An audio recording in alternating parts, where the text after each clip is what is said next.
ഈ പുഴയൻ സീരിയലിലെ ഇന്നത്തെ റിവ്യൂയിലേക്ക് എല്ലാവർക്കും സ്വാഗതം. പേരെയും എല്ലാരും കൂടി ഗസ്റ്റിനാണെങ്കിൽ ഡിന്നറൊക്കെ ഒരുക്കി കൊടുത്ത് അവർക്കെല്ലാം ഇഷ്ടപ്പെട്ടൊക്കെ ഇരിക്കുകയാണ്. അപ്പൊ കാവേരി കുറെ തള്ളിമറിക്കുകയാണ്. ക്യാമ്പ് ഫയർ ഉണ്ട്, നല്ല ഫുഡാണ്, എല്ലാവരോടെല്ലാം ഇങ്ങനെ പൊക്കി തന്നെ പറയുകയാണ്. അങ്ങനെ നമ്മുടെ യമുനയാണെങ്കിൽ ഓടി വന്നിട്ട് പറയുകയാണ്, അവർക്കിപ്പോ ക്യാമ്പ് ഫയർ വേണം എന്നൊക്കെയാണ് പറഞ്ഞ് വാശി പിടിക്കുന്നത്. ക്യാമ്പ് ഫയർ എവിടുന്നാണ്, എങ്ങനെ ഒപ്പിക്കും, പറഞ്ഞും പോയല്ലോ എന്നൊക്കെ ഇങ്ങനെ പറഞ്ഞ് വിഷമത്തിലിരിക്കുമ്പോഴാണ് നമ്മുടെ വിനീത് അങ്ങോട്ടൊക്കെ വരുന്നത്.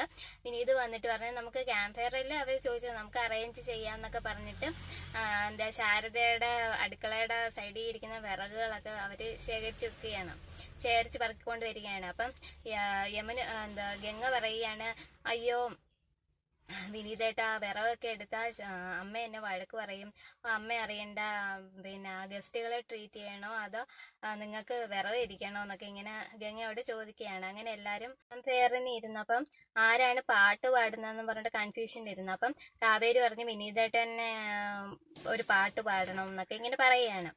എല്ലാരും കൂടി വിനീതേട്ടനെ പാട്ട് പാടാൻ വേണ്ടി നിർബന്ധിക്കുകയാണ്. അപ്പം വിനീത് പറഞ്ഞു അയ്യോ ഞാൻ പാടില്ല എന്നൊക്കെ ഇങ്ങനെ പറഞ്ഞു. പക്ഷെ ഗംഗയാണെങ്കിൽ ഒന്നും മിണ്ടാതിരിക്കുക. അപ്പം കാവേരി ഗംഗയുടെ ഇങ്ങനെ ഇങ്ങനെ മുട്ടിയിട്ട് ഇങ്ങനെ പറയാണ്, വിനീതേട്ടനോട് പാട്ട് പാടാൻ പാറാന്ന്. അങ്ങനെ ഗംഗ പറയുമ്പം വിനീതേട്ടൻ പാട്ട് പാടാൻ ഗംഗയും കൂടെ പാടുകയാണെങ്കിൽ ഞാൻ പാടാന്ന് വിനീതേട്ടൻ സമ്മതിക്കുകയാണ്. അങ്ങനെ അവര് നല്ല ഒരു സിനിമ പാട്ട് പാടുകയാണ് വിനീതും ഗംഗയും കൂടി.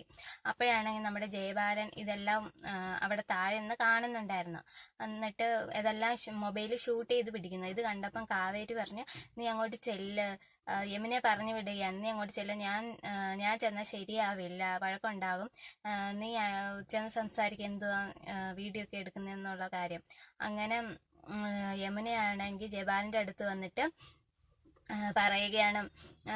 അത് ജയബാലൻ ദേഷ്യത്തോട്ട് ചോദിക്കും, ഇതൊക്കെ എന്താണ് ഈ കാണിക്കുന്നതെന്നൊക്കെ ചോദിക്കണം. യമുന പറയാണ്, അത് ഞങ്ങൾ ഇന്നലെ അങ്ങോട്ട് തീരുമാനിച്ചുള്ളൂ, അപ്പോഴത്തേക്കും ഗസ്റ്റുകളൊക്കെ വന്നു, ഇത് ഞാനറിയാതെയാണ് ഇതുപോലൊക്കെ ഇങ്ങനെ ചെയ്യുന്നത്, ഇനി ഒരു കാര്യത്തിൽ എന്നെ വിളിച്ചേക്കല്, അരവിന്ദൻ ഇല്ലെങ്കിൽ എന്താ, ഞാനില്ലേ, നിങ്ങൾക്ക് എന്നോടൊരു വാക്ക് ചോദിക്കാൻ പാടില്ലേ എന്നൊക്കെ യമുനെ അങ്ങ് ഷൗട്ട് ചെയ്ത് സംസാരിക്കുകയായിരുന്നു ജയബാലൻ.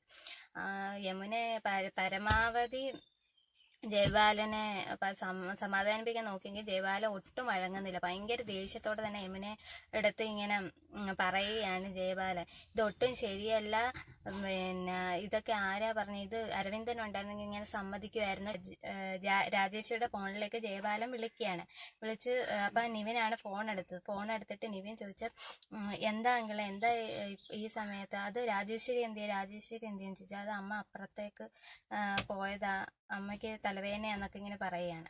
അരവിന്ദന്റെ മക്കൾ അവിടെ ഹോം സ്റ്റേ തുടങ്ങിയ കാര്യം നിങ്ങൾ അറിഞ്ഞായിരുന്നോ, അവിടെ ഡാൻസും പാട്ടും ഒക്കെ ഉണ്ട്, ഞാനിപ്പോൾ കണ്ടിട്ടാ വരുന്നതെന്നൊക്കെ ഇങ്ങനെ പറയുകയാണ്.